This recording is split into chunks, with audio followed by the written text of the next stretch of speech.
Welcome to the Women Money Business Podcast. I'm Dr. Priti Basra, and I'm really, really excited to be with Claire Fudge today. Can I just say, Claire, whenever I say Claire Fudge, it makes me feel really happy. You've got Fudge at Thank the end of you. your name, and it I feels really know. good to me. So I know that you've got lots of hats that you wear. You're a dietitian, you're a high performance nutritionist, you're a business, person. So would you like to tell our listeners a little bit about yourself, what you do, why you do it? Yeah. Well, thank you. Well, actually, just starting at the word fudge, I mean, as a clinical dietitian, right? So working in healthcare as a medical dietitian from healthcare background in hospitals, in the community, to have a surname of Fudge as a dietitian is pretty good. I don't think I've had one doctor not mention the fact I'm called Fudge. But I'm anyway, sorry, I've just done it as well. no, it's great, and it actually leads on to a little bit more of a story about how I kind of came into what I do. But my family business was a bakery, so we were Fudge's Bakery. Wow, Yeah, so amazing. I'm never losing my surname basically. I'm You're a keeping it. foodie. I'm a foodie. I'm absolutely a foodie at heart. Yeah. So as I mentioned, I'm a clinical dietitian, which is it is different from a nutritionist, but I'm also a high performance nutritionist in sport as well. Okay. So in terms of, I've already got lots of questions, Claire. So in Yeah. terms of you're a clinical nutritionist, how does that differ from just say a nutritionist? Mm. It's a really good question, and actually, one of the problems that I see so often is the internet is a world of information, isn't it? And I'm sure you find it in your business as well. Somebody comes into you and basically has told you their diagnosis of what they Yeah, have and what they yeah, need. Um, so people are searching for things the whole time. And often I will see a client and they will have had information in the past, but they actually don't know who they've had the information from. And what I mean by that is I say, well, is that a dietitian? Is it a nutritionist? Were they a qualified nutritionist is the next question, or were they a nutritional therapist, or were they a doctor, as in could be doctor of anything, as in a PhD in something, talking about nutrition, not necessarily a PhD in nutrition, or were they a general doctor now talking about nutrition? So there's this huge area. So it's a really, really good question. So as a clinical dietitian, the biggest thing that separates us is that we have 4 years of training. We can work in different areas. So you might see us in hospitals working on an intensive care unit, actually prescribing nutrition. And what I mean by that is if you've ever seen, I'm sure everyone's seen medical TV programs, but where there's liquid food hanging, and that might be given via a nasogastric tube in their nose going to the stomach or further down into their bowel, or by veins as well. So we are the only nutrition professionals to be able to prescribe nutrition. And diets for people with kidney disease, liver disease, after stroke, into cardiovascular disease, so heart disease. So that's what really separates us, is we're the only registered professionals that actually are allowed by law to be able to do that. okay. But we also are nutritionists as well. And nutritionists, I've got some amazing friends who are brilliant nutritionists, and they are registered nutritionists.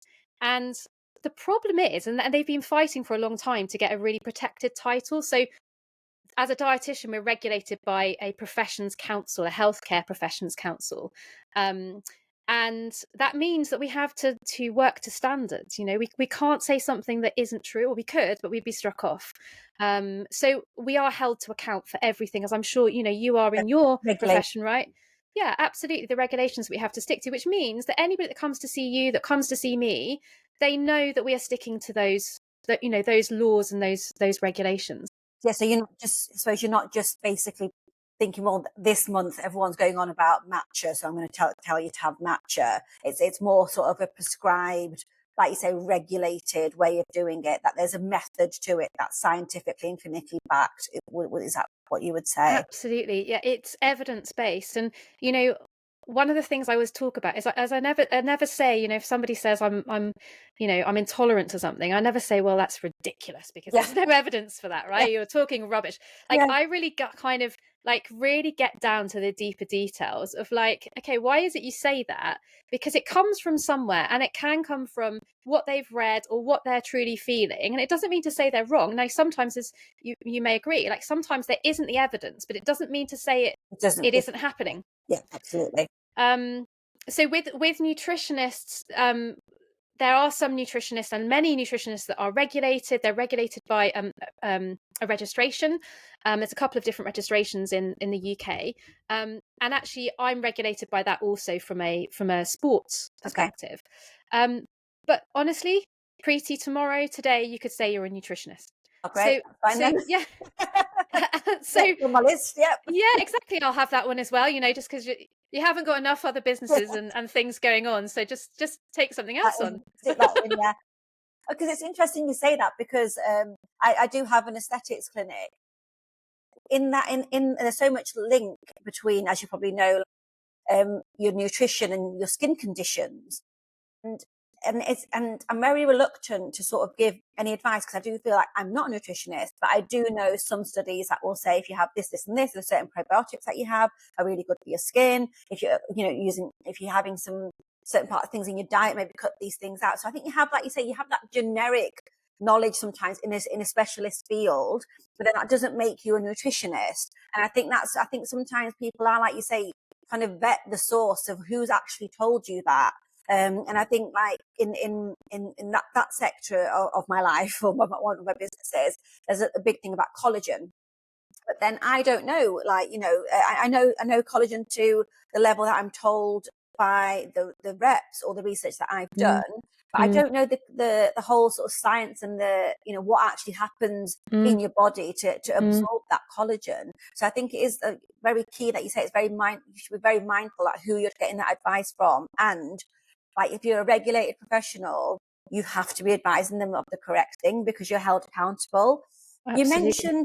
You mentioned, Claire, about business, and you mentioned sort of athletes, and that connection is amazing between athletes and business. And if I'm honest with you, it's only something that I've sort of looked at over the past couple of years to sort of see, what do athletes do that makes them so good at what they do, and how can that be transferred to business? But I know that's something that you know a little bit about. I'll just say that.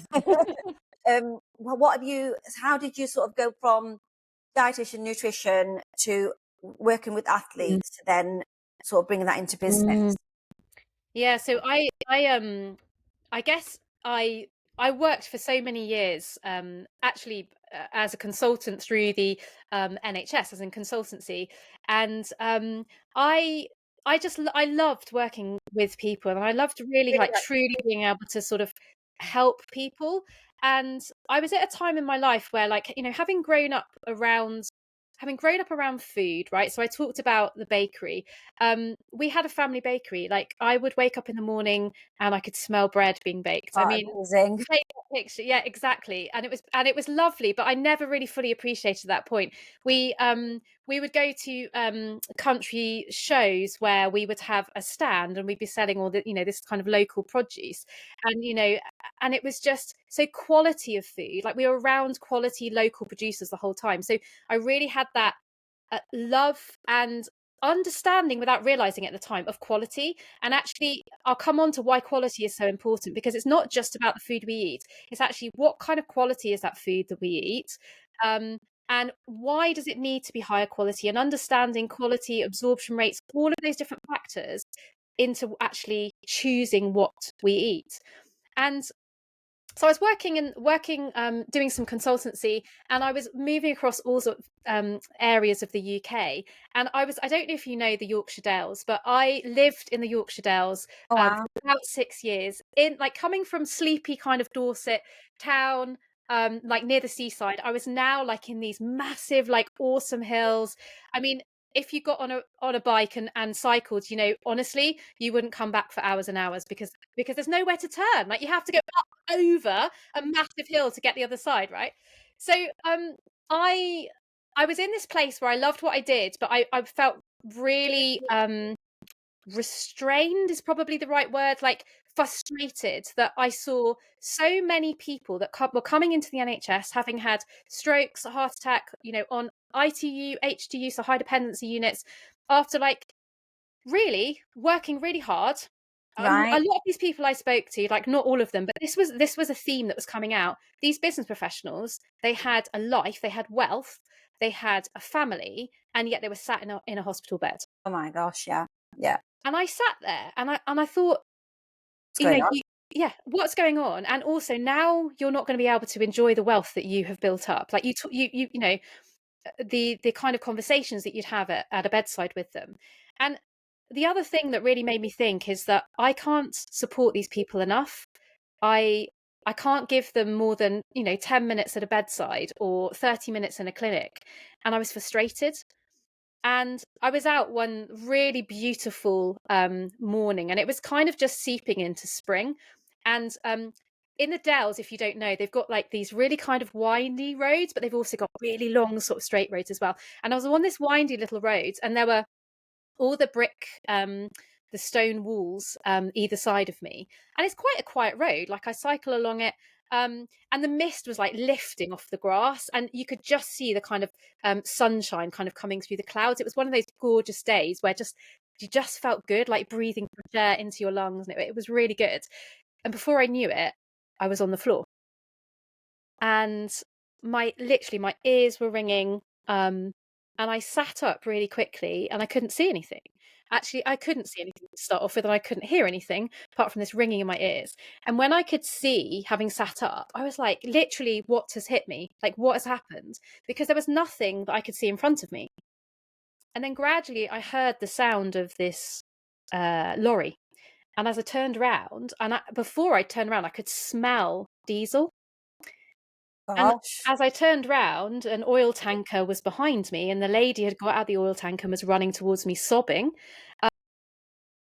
And I thought, oh my God, like what has happened? Yeah.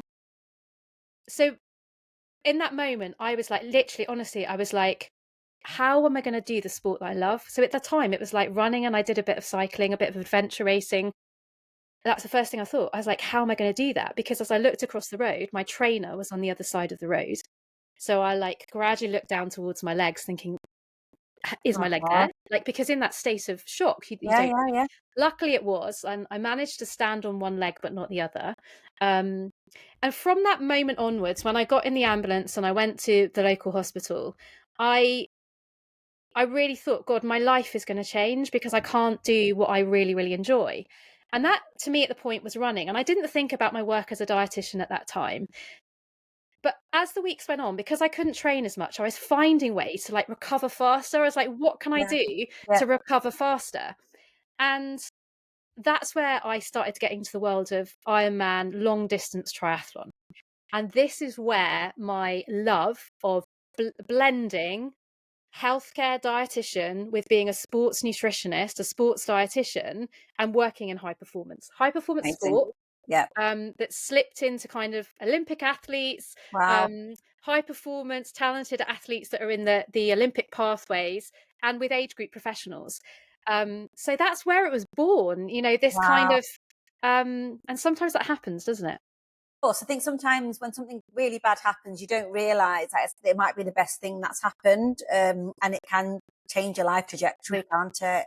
And I think, absolutely. and like you say, you have that moment of reflection, and you think, well, what if, what if, like touch wood, luckily you were fine, but what if Yeah, you weren't? And then it yeah, just sort of makes you and ask yourself all those questions. So yeah, I can totally relate to that, in terms of having something negative happen or bad happen, and then actually years down the line you look back and think, what, probably the mm, best thing that did happen to me. yeah, So in terms of high performing teams then, and high performance, so I appreciate you do high performance athletes, but from a business side of it, how do you do that? Like like what do you do? yeah. So I found myself working with, I talked about that business professionals that I was seeing in hospital, and I found myself working, when I wasn't working with elite athletes on circuits or Olympic athletes, I was working with business professionals, right? So they were CEOs, CFOs in business that were doing cycling or running or triathlon at a really high level. So competing at the top of their age group in that level. there are these similarities. So, how do you help a business professional to be able to sleep, move, eat, and recover like an athlete? So that was my big question. I was like, Yeah. well, Yeah. actually, they're similar principles. So now I help professional business people and athletes, but professional business people to really be able to take on the same knowledge and expertise that we use with athletes into the world of business. And what I mean by that is essentially talking to them about nutrition and how nutrition relates to sleep, how sleep relates in the other direction towards nutrition, and actually what are our Olympic athletes doing? What do they do to get every single ounce, every single percentage out of their performance? What do they do with sleep? How can you use that in a business setting? Because after all, it's all about performance and high performing. Um, and you know from all your businesses, like, and having a family, like business professionals usually and mostly have a life as well as their business. Exactly. Yeah, the business isn't the life, but sometimes I think business can become the life. And I think it's seeing the wood from the trees and sort of and knowing that it isn't everything, and you need that balance. And I think sleep's a hot topic right now, but then it's nothing groundbreaking at the same time that we need to sleep. But I think with all the science and social media sort of really enhancing the fact, like, how important sleep is, I think is really powerful. And like, you don't realize why, well, maybe some people do, but there's a lot of people that, in terms of business, you've got that hustle culture, or where, I need to wake up at 5 a.m, I need to do this and this, and if I don't do that, I'm not going to be successful in business. But then that's not how it works, and I think and it goes, I think for me, it goes back a little bit to who is telling you these things, who is saying to you that you need to wake up at 5 a.m to do that, because you might be a person that can wake up at 7 a.m, and that's your time to shine, or you might be the person that wakes at 4 a.m. It's not. I just feel it's not a one size fits all model. But then a lot of sort of business gurus will just say, "This is what I did, so this is what you need to do." But then I don't know how you feel about that, Claire. But we are not all the same. We are individuals. So how can that 5 a.m, and you can put all that extra work in? Because from what some of the ones that I've seen, they're not even saying, well, wake up at 5, go to sleep earlier. They're saying, no, you just wake up earlier to do more. And I just think that's not, that just leads you to burn out, for me anyway, unless you're an early riser. No, absolutely. And I think definitely taking into account of like, where do you perform best? And, I know for sure that I'm an early person. I got up at Yeah. 5 o'clock this morning, went for a swim because I perform best in the morning. So Yeah. well done for having me on in Yeah. the morning. I perform best in the morning. So, and that's when my brain is really active, but I can do other things in the afternoon and I still train later on. But that works for me. Honestly, get me at 9 o'clock in the evening. I am done. If you Okay. want a conversation about, my partner will sometimes have a conversation about finance or money, and I'm like, I No. am not listening because I am not doing it at this time of night. Exactly. And I think this is where actually is where, when you're reading lots of information online, it's really difficult to be able to um, replicate that yourself. And what I mean by that is it's generalized advice. And I think this comes back to your point. Generalized doesn't fit all. We are human beings and we are different. And truly the only way to create something personalized is to understand your body.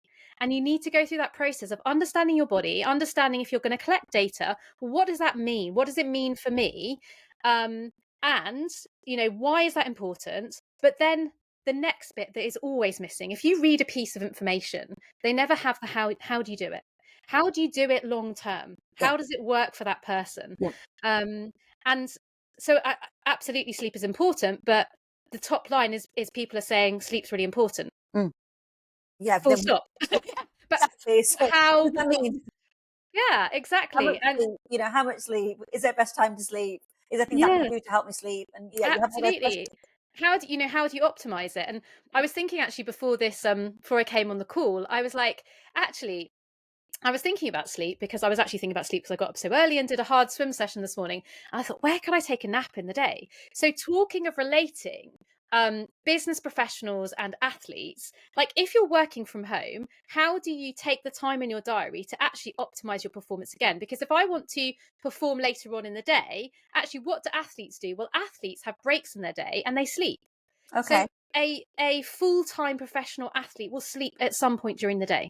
I did not know that. That's really interesting. So and some of the younger athletes I work with, they can't fit it in because they're at university, but they're actually performing at like a professional level, which is really difficult to be able to, be able to do. But how could I do that, right? So how could I have a nap, wake up and feel refreshed? Well, the answer, and this is something people can try, and it works differently for different individuals because not everybody, by the way, is a responder to caffeine. So, and what I mean by that is not everybody gets the same the same response. They don't all get like this kind of pickup from caffeine. But actually, there is some really good research to show that actually, if you want a short nap, so let's say 20-minute nap, that if you take a one shot of espresso, which will vary in caffeine content, we also know that. If you take that before you go for a short nap, I'd suggest it's before lunchtime or early afternoon, where you naturally have this slump. Yeah. That actually, when you wake up, the caffeine's kicking in. Ah, yeah. So you're almost like not tricking your body, but you're fueling yourself, aren't you? Yeah. And Yeah, I mean, fueling yourself. and it gives you, so you don't get that kind of groggy feeling when you wake up, because a You'll lot be of like, the things we "Wing." hear, yeah, of like business people saying, well, I can't take a short nap, it's not long enough. Well, it is, and you're not going to feel groggy unless you break a sleep cycle. Right. So yeah, That's really interesting. a top idea to kind of try. Yeah, Yeah. yeah, absolutely. So in terms of so in terms of I'm just going to go back to the sleep side Yeah. of things, if that's okay, just Yeah. because I know that sort of a lot of people sort of spoke about it and ask about it. How do you feel about sort of tracking devices? So like I've been looking at like the Aura ring, Mm. that sort of tracks your sleep and things, and I think it assesses whether how good you're going to be today. Um, how do you feel about that? Is that something that you would recommend for business professionals? Yeah, so I'm sat here with my Aura ring on. Oh, Luckily, it's cool. on the right finger. Yeah. With my Aura ring, I've got my watch that I've got on. Ah, Um, I think the first thing when you have, and let's face it, the professionals and athletes I work with, athletes always have some sort of tracking device. mhm. But what I see the problem is people will like go, boom, I'm going to do something about my sleep, so I shall buy a ring, right? Yeah, yeah. Well, what is that ring going to do unless you know what to do with it? Or This do is you it. follow its advice, right? Yeah. So, having kind of come a little bit from the old school of triathlon, and what I mean by that is when I first started in 2010, after I'd been run over, is I like the way you device. casually just mentioned that I got Yeah, run over. run over by an oil tanker. When I first started competing, there weren't as many devices. Like triathletes love like anything that you can record Measure. power or measure. But when you understand your body fully, actually you need to be able to ask yourself the question, actually, how do I feel? Because you can have all the devices in the world. And I think they are really, by the way, I think to look at trends, they are a really good idea. But I'm sure you'll agree, you have to have a professional eye on that data. Because if you were to show me something in your world, like I could probably put it into ChatGPT, maybe kind of make some sense of it. But actually, you need your professional opinion, your eyes on that to say that's not actually what it's showing. It's showing this, Yeah, yeah. and that is what I see with data. So I think to use a device to help you understand what your body is doing, to understand the effects of things like traveling to a business, flying to America for a business meeting. What is your body? Your body's under a lot of stress. So what do I need to do? What do I need The to next do bit, now? isn't it? Yeah, yeah, it's the next bit. Rather than going, oh yeah, it says I slept badly. Yeah. Uh, Okay. and Nice then to know. what? Yeah. Yeah. So all of these things is always to ask yourself the question, actually, how do I feel? And what I always say to people is, first of all, when you wake up, ask yourself, how do I feel? What are my energy levels like? Do I feel like I had a good night's sleep? Because if you wake up and you look at that device and it goes, oh, warning signs, no, you're going Yeah, to be, yeah, yeah. you're actually slept really bad, and you think, oh, I don't know, I think I slept all right. I feel Yeah, yeah. fine. Yeah, yeah, yeah. So always question yourself before you look at the data. And when you look at the data, you need to understand what it means. You need to understand trends, but most importantly, you need to do something with it. There's no point in having it Yeah, yeah. That at makes all. sense. That makes sense. But I think more and more now we're going to have more devices. I mean, even we've talked about the Aura Ring. All of these devices have layers upon layers being added to them. So the Aura Ring has got a number of other things that are kind of coming in the next few months. And before too long, I think it's good. I think it gives us warning signs. But are we just losing track and understanding of ourselves? Yeah, it's almost like you say, you almost think, well, if I get this, then maybe that's going to be the fix. But then it's not the fix. It's just going to give you the information. And then you need to analyze that information and then make changes if needed to optimize your health. So I think it's really, it's really good that with the, people are being empowered to take Yes. their health into their control on a day-to-day basis by having devices. But then it's only as good as the person using it and then interpreting it. So there just needs to be that like you said, that oversight of somebody that actually knows what those figures mean, but then also what they mean for you. Like you say, like, Absolutely. if it's a 7 out of 10 score, but you wake up and you're feeling like I can take over the world, 7 out of 10 might be good for you. Yeah. So, Absolutely. It's like buying. I mean, people don't really buy recipe books anymore, but recipe books are lovely now, aren't they? With the food photos, food photography is amazing now. Or they are watching some healthy eating program and they're sat there eating terrible food because they kind of feel like you're doing something about it. You're going to do it. Yeah, Exactly. you might not do it, but you took that step. Exactly. You watch that on YouTube video on it. Yeah, or the latest gym membership, but actually all you're using is the free bottle that you had, with your membership. So So guilty of it, aren't we? well, before too long, people just don't connect that sports bottle with going to the gym either. So it's bottle that they put the water in. exactly. So how would somebody, Claire, that's wanting to optimize their performance, how could they work with you to sort of reach that peak performance in business? Yeah, so I've got a system by which I've developed over 23 years.